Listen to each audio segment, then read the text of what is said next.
Welcome to another episode of The Average White Guys. My name's Alex Haynes, one of the owners of A Squared, a marketing consulting company. I'm here with the illustrious, amazing, good-looking Justin Scouten. Justin, say hi.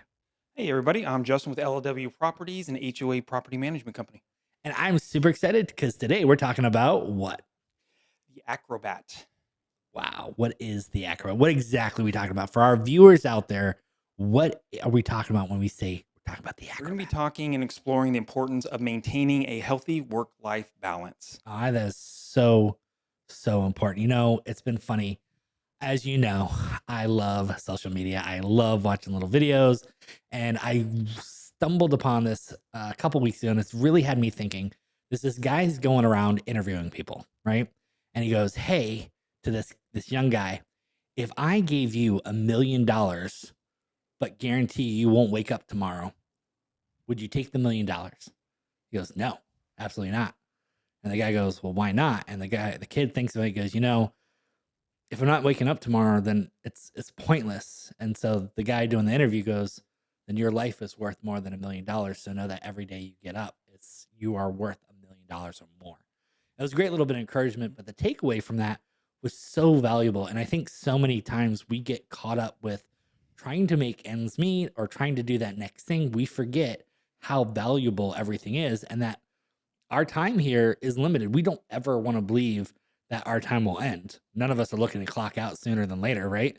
But we never take a moment to step back and go, we have limited time. We don't get more of it. It's always slipping away. Especially in my life recently, I've kind of talked to you about this personally off camera that I've had some crazy health stuff I've gone through has really made me take a step back and really try to figure out how to strike a healthy work life balance between getting my health in order, recovering from some major surgeries, and still trying to build a business. So this has become a very important subject to me. So I'd love to kind of understand your thought process about this and how things work in your life because we have a pretty different set of life. I'm single, I'm by myself. I think you have a family, right? It's true. And as I've gotten older, I've learned to cherish every moment and prioritize, spending time with my loved ones, my families. Obviously, being a nurturer, I love spending time with people, right? And the other side that fights that for me is my action. I want to do things and accomplish things. So finding this balance has been hard, but I think better late is never. I'm curious because I'm still learning. I'd love to know how you're doing work life balance. Well, I got to call bullshit on this one. And here's the reason why. It, Life is about prioritizing. Now, I know this episode is about work-life balance, and I have to say that yes, there is the work-life balance. But overall, when people get into this subject, it's a hard subject for me because like I said, you have to prioritize. It's always going to be about prioritizing. Whether it's your health, whether it's your work, whether it's your family, at one point or another, something's going to take precedence. And that is going to have to be your main focus. Right now, we have an employee in my office, and she just got diagnosed with cancer. So everything in her life has changed around. And that just, it makes a good reflection for me as well to just say how short life can be. But when you're talking about this, it really comes down to three main things that I see in this work-life balance. The first thing has got to be communication, honesty, and then compromise. Now, where I go with communication is this really hits home with my wife. She's the partner in my company right now, but we are having to deal with some issues, and I'm having to work a little bit extra time. She's stepping up just as much as I am, but I'm coming in here working a little bit more often. But with this, I'm talking to her. I'm saying, okay, look, right now we can't do this. We can't do this because we need to focus on this. We have projects around the house. We want to go visit some family, those type of things. But we have to have that communication because if we don't, there goes that balance. And so I believe in the work-life balance. So when I called bullshit, I'm just really saying it really comes down to the prioritizing though, and that communication. And if you are not communicating, it's communicating with your kids if you have kids. It's communicating with your friends. Let's just say you are single and you want to go do things with your friends. Well, you don't have the time right now. You have to communicate with them. Otherwise, they think, oh, he doesn't care about me anymore. Why am I even reaching out to him? But if you explain it to them, they're going to understand. And then when it comes to honesty, that thing right there I was talking about with the communication, the honesty comes in with, don't be afraid to tell people that you are stressed right now. You have to make priorities in your life. I want to go ahead and do this over this because I feel this is best for my life. And if they're a true friend, a true um, companion, they are going to understand that if you're being honest with them. And here's the other thing. If they don't, maybe they're not the right companion, and maybe they're not the best friend that you know. Hard thing to deal with, but I think the older you get, you start to understand that more. And then compromise. Everything in life is compromise. There's always resolutions. So if you're doing the first two with the communication and the honesty, you're going to learn to see what that compromise is, where you can come into play with, hey, we've had this communication. Here's my feelings on this. Let's see what we can come out with, because that's where that work-life balance comes in. I think you said some very powerful things. I just want to make sure I got it as I'm kind of sitting here soaking in what you're talking to me, as well as our audiences. You said there are three things. Let's hit those things real quick. It was communication, Yep. honesty, Yes. and what was the last one? It was compromise. Compromise. I like that. Resolutions, compromise. That, again, if you're communicating well enough, any part of communication is coming to a resolution at the end that both parties are happy with. I like that. It reminds me, because I work in marketing, and sometimes video production gets crazy when we're scheduling out things. Sometimes we have a lot of clients with a lot of projects due. A lot of times, like you said, there is a little BS of every day you're going to walk in this really equilibrium of everything. Life is good because sometimes you got to work a lot. Sometimes you need to take the break when you can take it. We call it riding the wave, right? There's a wave of a lot of work, and then suddenly you'll crash, you'll get your downtime, get ready for that next wave. And I think what you said in aspect of life is really important. And I think if we're being honest with ourselves, it is about making priorities. And this is where I think, from a nurturer, I want to caution our audience who's listening, especially if you're a new business owner. I think it's very easy for them to slip into building the business a priority over relationship. And the reality is that relationship that you've sown hopefully years and years in, especially if you're like married, you still got to water that garden. You still got to make sure, like you said, have that communication with your significant other, communicate and be honest with them to go, hey, this is where I got to focus on. I still do care for you, but this is the priority because we're building this for our future. But if you think about it, if you have that communication beforehand, it really makes everything at the end easier. If you think that you're going to go into a new business because you're tired of the day-to-day operations of being an employee somewhere else, and you think the entrepreneurship is the golden goose out there, it's not. But if you think it is, and you want to go down this rabbit hole, and you have a partner, you need to still talk with that partner before it happens. Because if either of you go into this relationship thinking that everything's going to be just rainbows and butterflies, it's not going to be. It's going to be long hours. It's going to be not a lot of money sometimes, most of the time, until you can hit your wave and go with it. But again, that's where I talk about. If you're talking about it at the very beginning and you have that communication, you're honest about it, and you come up with some resolutions, you should be able to make it through it.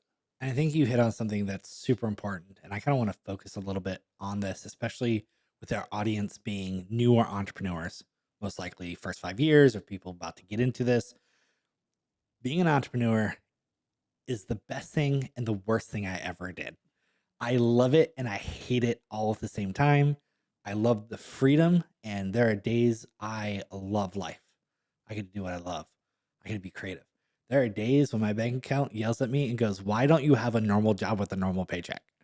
Right? And I think we both experienced that. We've had conversations in a later podcast. We'll probably talk about how we write that out and talk about, cash flow and things like that, setting yourself up for success. But today, I want to remind people who are getting into this, yes, have that initial conversation.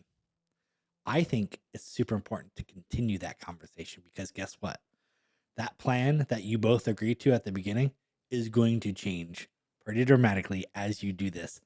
things that you didn't expect are going to happen. And if you stop communicating because you had that communication before you started and you're like, oh, we're all good, and you didn't check in, you may find that someone's mind has changed in the midst of the chaos of running this business, and that dream you had is farther away than you thought. So I think having that communication often and being honest often is really important. And if you're the one putting in the hours, and maybe the spouse or the partner is not the one putting in the work with you, but they may be doing other things to support you outside of that, when they say something like, man, I wish you were home more, or whatever that comment is, that to you is like a small complaint, you need to actually receive that and listen. Because a lot of times we hear things and we brush it off. And I think that's very important for people who, in the midst of trying to build something, is so singularly focused. They think, oh, it's just a complaint. Well, think about it, if it took them enough to actually complain about something, it might be a bigger deal than you realize. So, how do we get into managing the stress, right? That is a good question that I've gotten over the years is how to manage the stress. I can go on my personal things where I got a couple of them. I could take a few guesses. I'm thinking it may have to do with exercise and health, That's my key, yes. but I'd love to actually hear you say that. Yes. No, mine is fitness, health, and I do quite a bit of workouts. I eat healthy, which I think comes into big play. A lot of people, because especially if you are an entrepreneur, you're traveling, you're going to um, fast food restaurants, those type of things. All those, there's that work-life balance of trying to manage that. But then I also I do yoga, which can calm you down a lot. And over the last probably 5 to 6 years, one of my favorite things is getting into meditation. And it was weird at first. I did not like it. I did not know how to manage it. I actually had to go to an app that kind of got me into it. I did it for a minute at first, then I went into 3 minutes, and then I got into 5 and 10. And now it gets me to that point where I can actually, if I'm that stressed, I've learned how to take 1 minute of meditation and relax myself with some breathing techniques. So those are some things you can do to kind of manage the stress of a work-life balance. That is amazing. I would actually agree with a lot of those things. A little bit less on the workout. I'm getting into the workouts. You've been encouraging me, and I've been doing it. And I will say that by doing that, it has helped a lot. I will say also changing my eating habits have drastically changed how I feel. I love some of the fast foods. Unfortunately, if you look at me right now in this video, you can tell I maybe loved fast food a little bit too much in my life. I love me some good food. However, when I've changed and shifted to eating healthier and minding what I eat, I do have more energy. I do feel better. I feel clear headed. When I miss a meal, I'm not super grouchy and ready to bite someone's head off and ready to kill, entire town for a hamburger or whatever it is, right? That may almost happen at once, so that's why I'm bringing it up. And then that last thing, meditation. It's funny, as we've talked before, I am, religious. I believe in a higher being. We're not going to go into all the details of what I believe, but I actually practice meditation as well. Mine's a little different than yours, where I focus on, a piece of scripture or something, or I'll meditate and clear my mind, and I'm looking for that peace that comes from somewhere else. But I will say meditation is amazing. Now, there's one other thing I do that you probably don't do, and that's a big thing for me. And I think there's a lot of younger people who might appreciate this. I'm a big time video gamer. Video gaming for me is like my empty box. I can go there and I can just let go of everything, and all my stress goes away because I'm just having fun. I'm addicted to it, so I can't do it. Ah, I was about 5, 6 years ago, I was into doing it and I was staying up till 2 or 3 o'clock in the morning.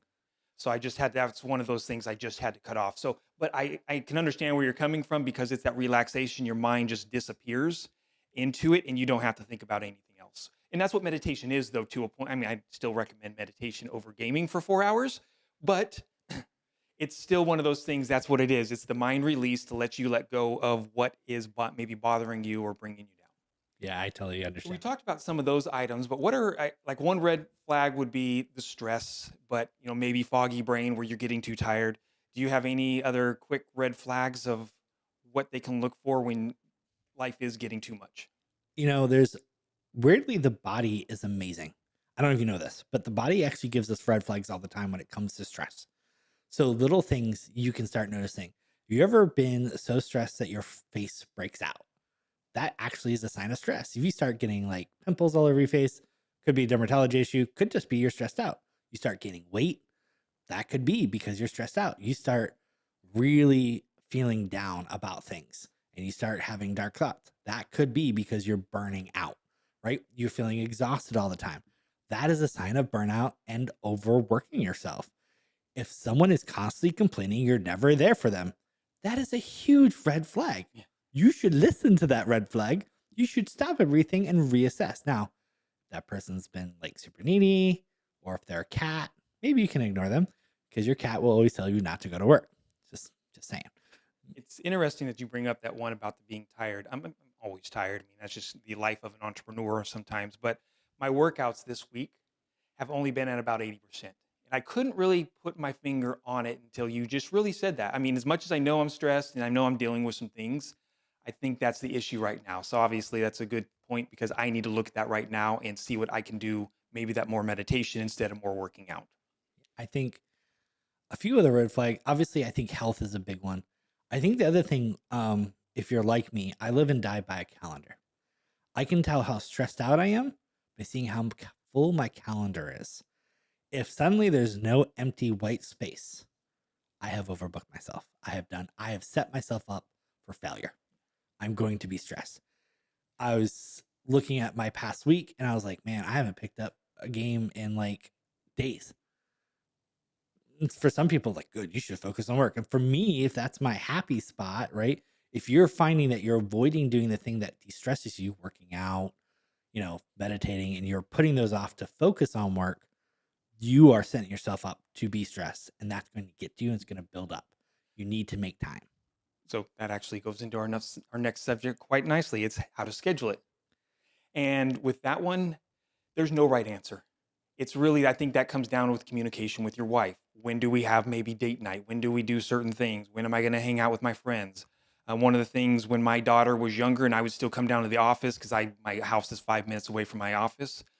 I would come down to the office for about an hour, hour and a half while they were kind of maybe getting some things done, settled at the house. And I came home and I made sure I was putting my daughter away. Wait, you can even leave that in there. It was kind of funny. But no, I would be putting her to bed and making sure that she knew I was there when she was going to sleep and she had that comfort. And that again, just those little minor things that when your family knows that, hey, they know I have to go to work, they know dad's has this thing to do, but I'm taking the time to make sure I do these things with them. That's what's important. As a nurturer, I just want to touch on something I think that's super important that I don't know if you know or not, because this is from a nurturer. When you choose someone who's a nurturer, when you choose them over something else, that's huge. I can only imagine your kids realizing you're choosing them over work over and over again because you probably made a habit of this, and that's why they look up to you so much. You probably figured that out already, but just from a nurturer point of view, that is a big deal to be chosen and put first. And things also, there's big scheduling things as well. That was a minor one, minor. That was huge for my daughter and me. So don't take me wrong that that's minor, but that was a small thing in the matter of time, I guess is where I was going with that. Now, the big thing is my daughter was in gymnastics and it was competitions across the United States.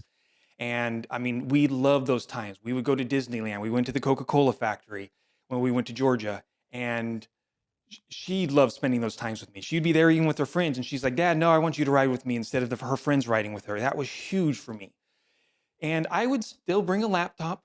I would still do some work, but it was more when we just had some alone time, not alone time, just more of kind of like we got done with something, we were settling down, she was relaxing, I was doing the work. And so there's other ways of scheduling and still making sure you're connecting. So with that, we've also been talking in our episodes about the acronym BINK. And I think right now would be a good time to kind of keep that rolling and how do those personalities fit into the work-life balance. Why don't you go ahead and start with the B, blueprint, and tell us how your thoughts are on how that fits into it. If you're a blueprint, you manage stress through the almighty calendar. And for you to get, it's funny because even on your off days, you probably are scheduling things hour by hour. This is when I'm getting done. And that makes you happy. It's going to drive some people crazy, but for you, it makes you happy. And that's okay. Be okay with that. And for those who might live with that person, I have a very important piece of advice. Don't, and feel free to bleep this out, with their schedule. I'm serious. Don't touch it. Do it. Don't be 5 minutes late. Don't be 10 minutes late. And for the love of God, at 15 minutes, you might as well start digging yourself a grave. Seriously, be on time, show up on time. For these type of people, time equals love. They want you to be ready. This is that person who's like, why haven't we left 5 minutes ago? We're late, and they're freaking out that they prepared 30 minutes of extra buffer time and now they only have 25. For other people like us who are not Blueprint, we don't get it. But to that Blueprint person, that is their happy, safe spot. So make sure if you have that person in your life, you understand that and also support them in that. Which kind of leads us to an action thing, right? Let's talk about action. I think both of us can appreciate this, Justin. We're not gonna schedule things necessarily unless we want to make sure we don't do everything in the world, because we're all about getting things done. Action people actually love rewards. We love a lot of little rewards. And so sometimes instead of getting big chunks of time and scheduling everything out, it could be like a nice meal here or accomplishing a task. That to us is fun. And that to us is our happy point. That's why I like video games. I get an accomplishment. I did something. It's my nothing box. Happy day. And when we're going through these personalities, I'm a knowledge. That's what I am biggest on. But we need to keep in mind that we all have the different personalities that fit into these. Some were a little bit of Blueprint, a little bit of action, those type of things. And the reason I want to bring this up is because I am huge on the rewards. So although you may fit into one of these other categories, just keep remembering that you still have the others within you, and you still need to take action with those and make sure you're not leaving them to the side.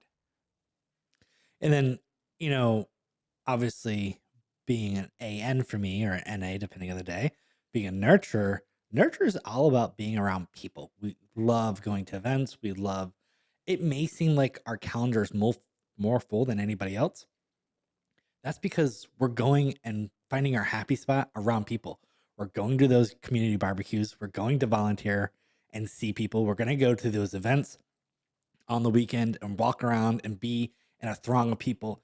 Being around people is a positive thing for us, not a negative, which is very different than a K or a knowledge type. Yes. Justin? I love my alone time. I mean, there are times, even right now with my wife, she's my world and I love spending time with her. But if she goes and does something for 20 minutes and I have 20 minutes to do absolutely nothing, I love it. But then again, I do like that alone time when I'm with her as well. When we're not here at the office, we're not working on things. So yeah, we love our alone time. And it doesn't mean we don't like going to those parties and we don't want to be around other people. It's just that's what I think calms us and gets us into that state. Maybe that's why I like meditation. But that's what knowledge can get out of that work-life balance. Try and find that time. Go into your car if you're busy at the end during the work day and you're like, hey, I need 10 minutes. I'm going to go into my car, turn on some music, and just relax. K's, I find a lot of times, are going to be the people who are going to gravitate to grabbing a book, throwing in their headphones, listening to an Audible or podcast, just getting away and finding their center. Now, for some knowledge people, it's really interesting. Their significant other is part of who they are.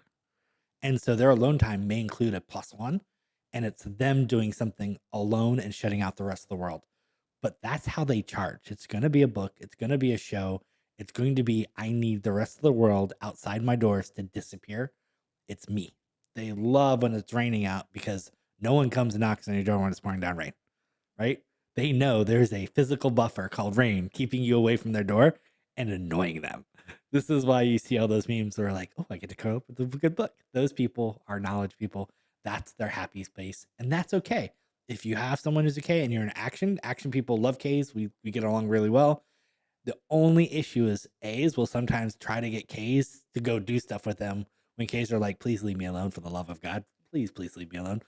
My business partner is looking at me going, yes, every day. Every day you come bug me. Please go away. Anyway, do you have any other practical tips for our listeners before we close out? Anything you want to add? It's about self-reflection. You just got to start to look at those. We talked about what some of the red flags are, and you really need to start looking for those stressors in your life. Like you said, sometimes it can be physical, sometimes it can be draining yourself, foggy brain, because you're just putting too much time into it. That so it's that look in the mirror and start to reflect on what is happening in your life. How are you handling other people? Are you starting to get irritated? And once you know those things, that's where you need to start looking into what relief you get. Is it going for hikes? Is it that alone time we talked about? What are those personality traits that you can really look at and say, okay, I know I'm stressed right now. I'm hitting these red flags. How do I calm myself down and get some of that vitamin D in you? Go for that walk and get that sunshine into you. Those are the little things that I think would be the tips of really wrapping this up and saying, I need to relax and make sure I can deal with everybody else as well. I love that. As we wrap up, I want to leave our listeners with a brief word of encouragement. I want you to remember that you are one of a kind. No one else out there can replace you. I want you to think about that for a second. Even if you're a twin, you're not exactly the same. If you suddenly disappeared tomorrow, there would be a giant hole of you missing in the world. What you bring to the table is unique, is special, and absolutely necessary. Don't let anyone ever tell you otherwise. So, no matter what challenges you face, never give up on yourself, and please don't bow out prematurely. We have to remember the circle of life is balance. It's a yin and yang thing. We're going to have our ups and we're going to have our downs, but the reality of the fact is life is fleeting, and we need to make every moment count. So, I really want to encourage you to take some time and laugh with someone, share a hug, make someone's day a little bit brighter, and maybe your own life a little bit brighter. These small little things that we do in our lives have the power to make a huge difference in everyone's lives around us and ourselves. So keep your light shining and keep pressing on. You're making the world a better place, one smile at a time. I'd like to add one comment to that. Please Smile. smile. Please smile. Smiling at somebody walking down the road, just getting out of your car, meeting somebody in the parking lot. A smile is such a huge thing in life, and you never know how it's going to change their day at that point. Absolutely. Well, we want to thank our viewers and our listeners for tuning in. Of course, we want to say don't forget to do those things we like that'll make us smile, like giving us a like, comment, share, or hitting that subscribe button. Go do it now. We Are the average white guys.